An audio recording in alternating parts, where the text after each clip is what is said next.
The Writings of Nichiren Daishonin, Volume 1, Gosho1, on Attaining Buddhahood in This Lifetime. Background. This letter was written to Tokijonin in the 7th year of Kensho, 1255, 2 years after Nichiren Daishonin established his teaching of Nam-myoho Renge-kyo. At the time of this letter, the Daishonin was 34 years old and was living in Kamakura, the seat of military government. Toki was a staunch follower of the Daishonin who lived in Wakamiya in Shimosa province. He received some 30 letters, including Letter from Sado and one of the major treatises, The Object of Devotion, for observing the mind. A retainer of Lord Chiba, the constable of Shimosa, Toki had become a follower of the Daishonin around 1254. Of all his writings from the mid-1250s, On Attaining Buddhahood in This Lifetime focuses most clearly on the tenets of the Daishonin's Buddhism. Many of the other works of this period are aimed chiefly at refuting the erroneous doctrines of other schools and discussing theoretical questions. This short essay not only reflects the theories Tiantai formulated based on the Lotus Sutra, but also reveals the concrete practice for attaining Buddhahood, namely chanting Nam-myoho Renge-kyo, that is missing in Tiantai's theoretical framework. Myoho Renge-kyo is the title of the Lotus Sutra, but to the Daishonin it is much more. It is the essence of the sutra, the revelation of the supreme law itself. Apparent in this work are both the depth of his thought and his conviction that Nam-myoho Renge-kyo is the only teaching that can lead people to Buddhahood in this lifetime. The Gosho. If you wish to free yourself from the sufferings of birth and death you have endured since time without beginning, and to attain without fail unsurpassed enlightenment in this lifetime, you must perceive the mystic truth that is originally inherent in all living beings. This truth is Myoho Renge-kyo. Chanting Myoho Renge-kyo will therefore enable you to grasp the mystic truth innate in all life. The Lotus Sutra is the king of sutras, true and correct in both word and principle. Its words are the ultimate reality, and this reality is the mystic law, Myoho. It is called the mystic law because it reveals the principle of the mutually inclusive relationship of a single moment of life and all phenomena. That is why this sutra is the wisdom of all Buddhas. Life at each moment encompasses the body and mind and the self and environment of all sentient beings in the 10 worlds as well as all insentient beings in the 3,000 realms including plants, sky, earth, and even the minutest particles of dust. Life at each moment permeates the entire realm of phenomena and is revealed in all phenomena. To be awakened to this principle is itself the mutually inclusive relationship of life at each moment and all phenomena.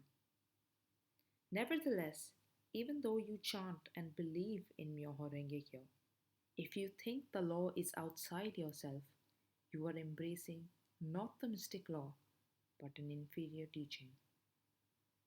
Inferior teaching means those other than this Lotus Sutra, which are all expedient and provisional. No expedient or provisional teaching leads directly to enlightenment, and without the direct path to enlightenment, you cannot attain Buddhahood, even if you practice lifetime after lifetime for countless kalpas. Attaining Buddhahood in this lifetime is then impossible. Therefore, when you chant Myoho and recite Renge, you must summon up deep faith that Myoho Renge-kyo is your life itself.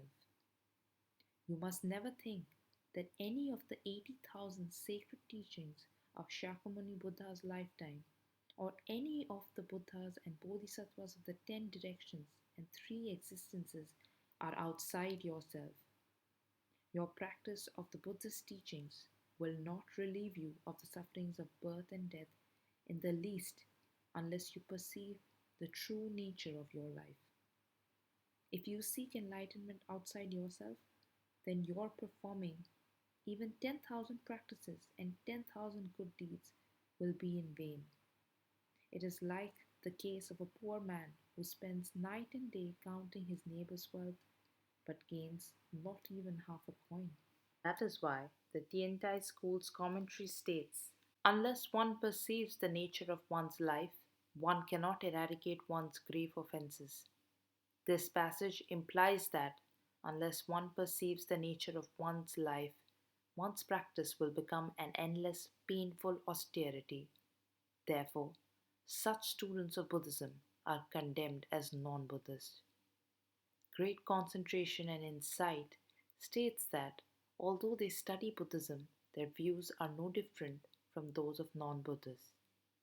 Whether you chant the Buddha's name, recite the sutra, or merely offer flowers and incense, all your virtuous acts will implant benefits and roots of goodness in your life.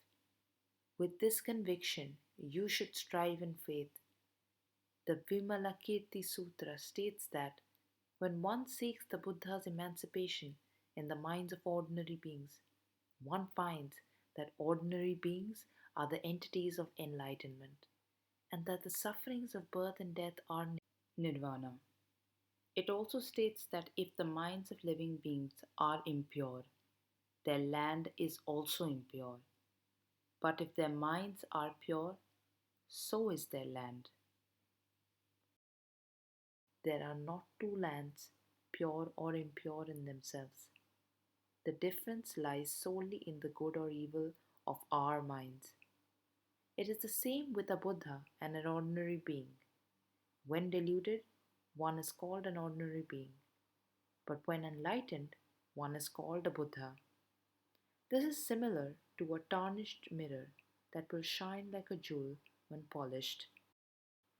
A mind now clouded by the illusions of the innate darkness of life is like a tarnished mirror, but when polished, it is sure to become like a clear mirror, reflecting the essential nature of phenomena and the true aspect of reality. Arouse deep faith and diligently polish your mirror day and night. How should you polish it? Only by chanting Nam Myoho Renge Kyo. What then does Myo signify? It is simply the mysterious nature of our life from moment to moment, which the mind cannot comprehend or words express. When we look into our own mind at any moment, we perceive neither color nor form to verify that it exists. Yet we still cannot say it does not exist, for many differing thoughts continually occur. The mind cannot be considered either to exist or not to exist. Life is indeed an elusive reality that transcends both the words and concepts of existence and non existence. It is neither existence nor non existence, yet exhibits the qualities of both. It is the mystic entity of the middle way that is the ultimate reality. Myo is the name given to the mystic nature of life, and Ho to its manifestations. Renge, which means lotus flower, is used to symbolize the wonder of this law. If we understand that our life at this moment is Myo, then we will now also understand that our life at other moments is the mystic law. This realization is the mystic Kyo or Sutra.